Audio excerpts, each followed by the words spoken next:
भगतन के बाभी हे माई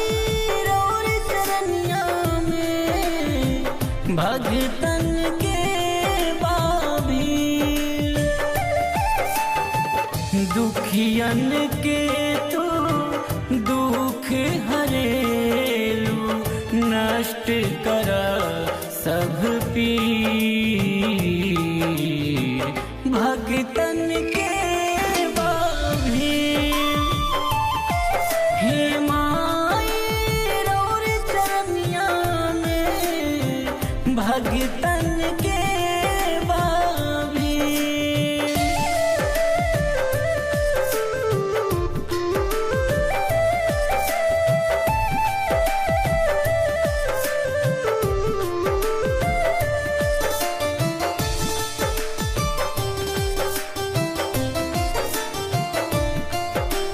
तू माँ गौरी तू माँ काली तू ही शेरा वाली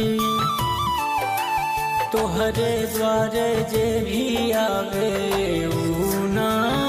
जाला खाली तोहरी कृपा से ओ मोरी मैया खुल जाला तकदीर भगतन के बाभी हे माई रोर चरनिया में भगतन के बाभी